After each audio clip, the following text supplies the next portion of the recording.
आज हम एक बहुत ही इम्पोर्टेंट टॉपिक के बारे में बात करने वाले हैं जो कि है ग्लाइकोलिसिस। ये बायोलॉजी का एक बेसिक लेकिन क्रूशियल प्रोसेस है जो हमें समझने में मदद करता है कि हमारी बॉडी एनर्जी कैसे बनाती है। इस वीडियो में हम ग्लाइकोलिसिस को बिल्कुल शुरू से आखिर तक सिंपल और इजी लैंग्वेज में समझेंगे ताकि आपको कोई कन्फ्यूजन ना रहे। चलिए शुरू करते हैं। What is glycolysis? सबसे पहले हम ये समझेंगे कि ग्लाइकोलिसिस होता क्या है। ग्लाइकोलिसिस दो वर्ड से मिलकर बना है। ग्लाइको जिसका मतलब है शुगर या ग्लूकोज, और लाइसिस जिसका मतलब है ब्रेकडाउन या टूटना। तो इसका सीधा मतलब है ग्लूकोज का टूटना। ग्लाइकोलिसिस एक मेटाबॉलिक पाथवे है जिसमें ग्लूकोज जो कि 6 कार्बन वाला शुगर है वो टूटकर दो पायरुवेट मॉलिक्यूल्स बनाता है जिनमें 3 कार्बन्स होते हैं।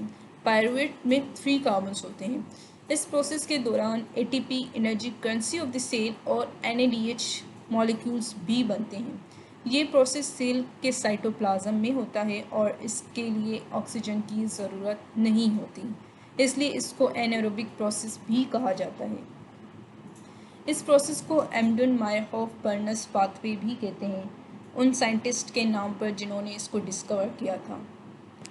Stages of glycolysis. ग्लाइकोलिसिस दो मेन फेजेस में कंप्लीट होता है। The number 1 is energy investment phase जहाँ एनर्जी लगती है, and the number 2 is energy pay off phase जहाँ एनर्जी बनती है। एनर्जी इन्वेस्टमेंट फेज सबसे पहले हम पढ़ेंगे। इस फेज में सेल ग्लूकोज मॉलिक्यूल्स को एक्टिवेट करने के लिए एनर्जी यूज़ करता है, इसलिए इसको इन्वेस्टमेंट फेज कहते हैं। सो इसमें कुछ स्टेप्स आते हैं। सबसे पहले step 1, glucose to glucose 6 phosphate. Glucose molecule को एक्टिवेट करने के लिए एक फॉस्फेट ग्रुप उसके साथ अटैच होता है। ये काम हेक्सोकाइनेस एंजाइम करता है। इस स्टेप में एक एटीपी मॉलिक्यूल यूज़ होता है और वो एडीपी में कन्वर्ट हो जाता है। यहाँ पर एटीपी मॉलिक्यूल यूज़ होता है। बेसिकली ग्लूकोज जो है एक बहुत ही स्टेबल मॉलिक्यूल है। इसकी स्टेबिलिटी इसके केमिकल बॉन्ड्स की वजह से है। अगर आप एक स्टेबल मॉलिक्यूल्स को तोड़ना चाहते हैं तो आपको पहले उसमें एनर्जी डालनी पड़ती है, बिल्कुल उस तरह जैसे लकड़ी को जलाने से पहले आप उसमें थोड़ी आग लगाते हैं। सो यहाँ पर ग्लूकोज को तोड़ने के लिए हमें एक एटीपी की ज़रूरत होती है और वो फिर एटीपी एडीपी में कन्वर्ट हो जाता है। फिर स्टेप 2 आता है glucose 6 phosphate to fructose 6 phosphate. अब जो ग्लूकोज 6 फॉस्फेट बना है वो अपने आइसोमर फ्रक्टोज 6 फॉस्फेट में चेंज हो जाता है। इस स्टेप में फॉस्फोग्लूकोज आइसोमरेज एंजाइम काम करता है। आइसोमर्स क्या होते हैं?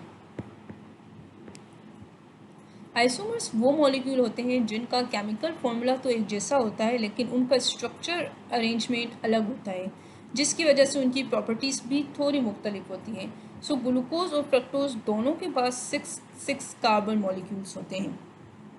सो ये दोनों आइसोमर्स होते हैं एक दूसरे के। यहाँ पर ग्लूकोज 6 फॉस्फेट फ्रक्टोज 6 फॉस्फेट में कन्वर्ट हो जाता है by the enzyme which is known as phosphoglucose isomerase. फिर आते हैं step 3, fructose 6 phosphate to fructose 1,6 bisphosphate. इस स्टेप में एक और एटीपी मॉलिक्यूल यूज़ होता है और फ्रक्टोज 6 फॉस्फेट के साथ एक और फॉस्फेट ग्रुप लग जाता है। अब ये फ्रक्टोज 1,6 बिसफॉस्फेट बन जाता है। ये रिएक्शन फॉस्फोफ्रक्टोकाइनेज एंजाइम करता है। ये एंजाइम ग्लाइकोलिसिस का रेट लिमिटिंग स्टेप भी कंट्रोल करता है। मतलब इस एंजाइम की एक्टिविटी से पूरे प्रोसेस की स्पीड कंट्रोल होती है। So which is called the rate limiting step? The step 3 which is fructose 6 phosphate to fructose 1,6 bisphosphate.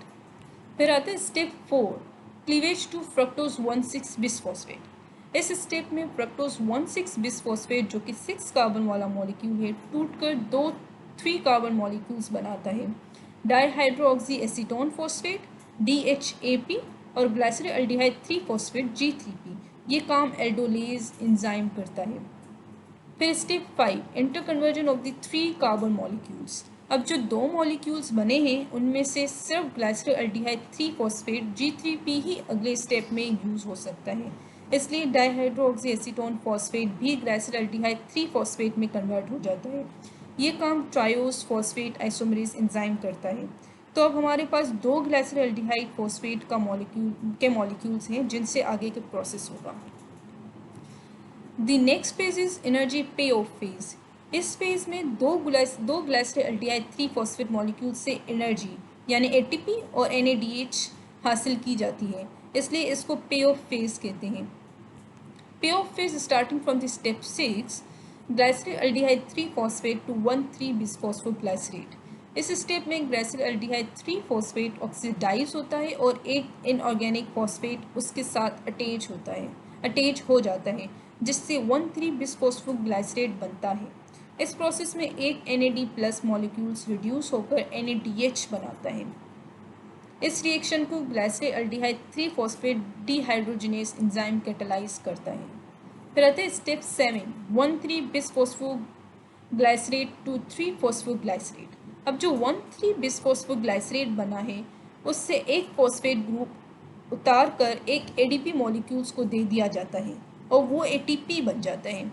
ये सबस्ट्रेट लेवल फॉस्फोराइलेशन की एक मिसाल है, जहां एंजाइम सीधा सबस्ट्रेट से फॉस्फेट ग्रुप निकालकर ATP बनाता है।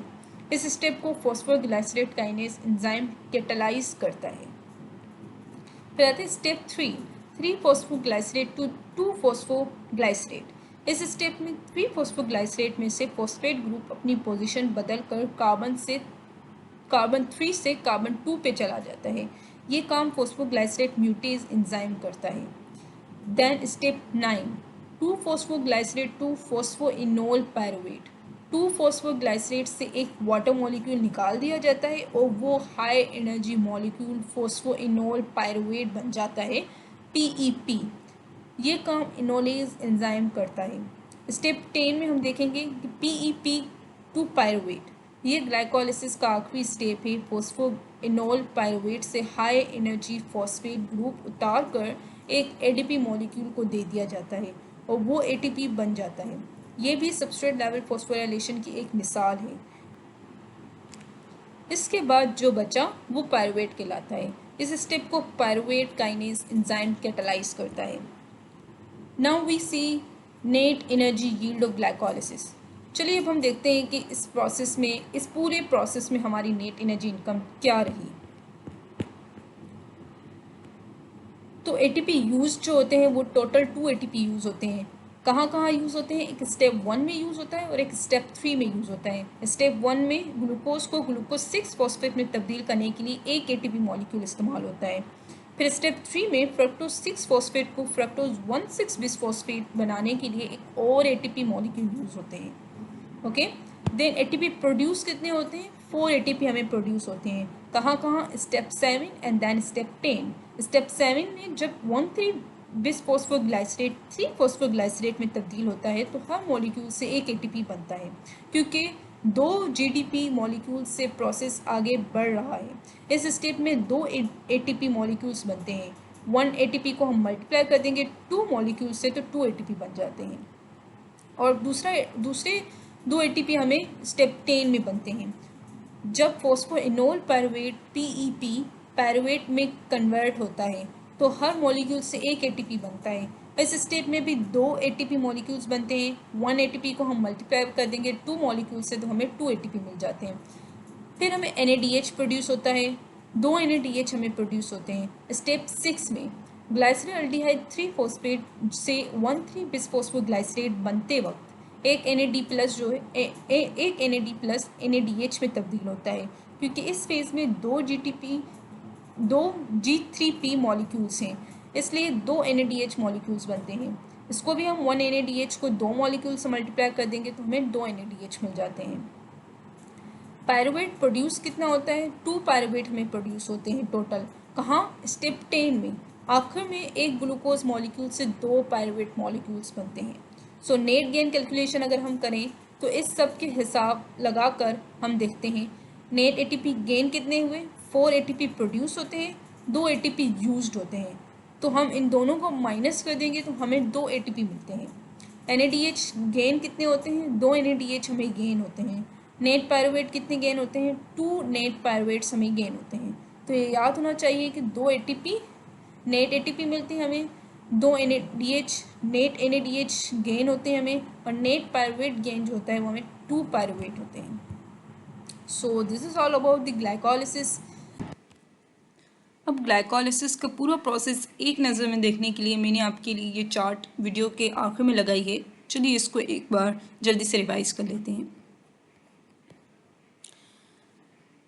ग्लाइकोलिसिस का मतलब होता है शुगर को तोड़ना। ये सेल के साइटोप्लाज्म में होने वाला एक ज़रूरी प्रोसेस है। इसे हम दो मेन स्टेजेस में डिवाइड करते हैं। The number 1 is energy investment phase and the number 2 is energy pay off phase. So energy investment phase जिसे इसका नाम से ही पता चलता है कि इस फेज में सेल एनर्जी इन्वेस्ट करती है। इसका पर्पस ग्लूकोज को तोड़ने के लिए तैयार करना है। ग्लूकोज एक स्टेबल मॉलिक्यूल है, इसलिए इसको थोड़ा डिस्टेबलाइज करना पड़ता है। इस प्रोसेस को शुरू करने के लिए सेल 2 एटीपी मॉलिक्यूल यूज़ करती है। सोच लीजिए कि आपने एक बिज़नेस शुरू करने के लिए पहले $2 या फिर ₹2 लगाए हैं। इस फेज़ में कोई एनर्जी बनती नहीं है, इसलिए एनर्जी आउटपुट है, नो एटीपी प्रोड्यूस्ड। तो इस फेज़ के आखिर में आपके नेट लॉस ऑफ 2 एटीपी होते हैं। And then number 2 is energy pay off phase. अब इस फेज़ में हमने जो एनर्जी इन्वेस्ट की है उसका पे ऑफ यानी रिटर्न मिलता है। इसका पर्पस एनर्जी और पायरुवेट मॉलिक्यूल्स बनाना है। यहाँ पर कोई और एनर्जी लगाई नहीं जाती, तो एनर्जी इनपुट है, नो एटीपी यूज्ड। इस फेज में सेल 4 एटीपी मॉलिक्यूल्स प्रोड्यूस करती है। ये है असल कमाई, क्योंकि हमने शुरू में 2 एटीपी लगाए थे और अब 4 बनाए हैं, तो हमारा टोटल फ़ायदा यानी नेट गेन 2 एटीपी का हुआ।